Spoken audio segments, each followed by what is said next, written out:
सरथर वेझो ॻोठाणनि जो वापडा ख़िलाफ़ एहतजाजी मुज़ाहिरे में शामिल ॻोठाणनि सीओई दर्स, सीओई सैयद ऐं सैफल रिंद जे 300 खां वधीक घरनि जी गुज़िरियल 10 ॾींहनि खां बिजली कटण ख़िलाफ़ मुज़ाहिरीन एहतजाज कंदे चयो पई आहे असीं परेशान आहियूं, मच्छरनि जो आज़ार आहे ऐं उन खां सवाइ असांजो पाणी पीअण जो ज़रियो खूहनि ज़रिए असांजो पाणी निकिरे थो, उन करे असीं सख़्तु परेशान आहियूं।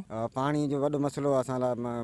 पाणी अगरि लाइट न आहे त असां पाणी खां बेफ़िक्र आहियूं। हाणे लाइट न आहे त सभु माण्हू आवाम परेशान लॻी पिया। राज बि असांजो वॾो आहे, वोट सभु पीपीए जा मुकमल सॼो राज पीपी जो। असां वटि को बि बकाया कोन्हे, हर माहवार असीं बिल भरियूं था।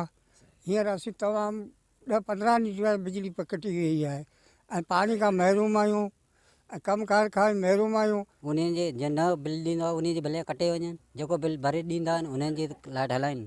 असें बिल हर महीने 13 सही एस लाइट कटी वियो।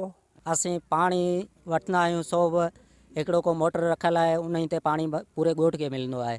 उहो बि मोटर हिकिड़ो बि हाणे बंदि थी वियो, पूरो ॻोठ पाणी जे माना आज़ार में आहियूं असीं।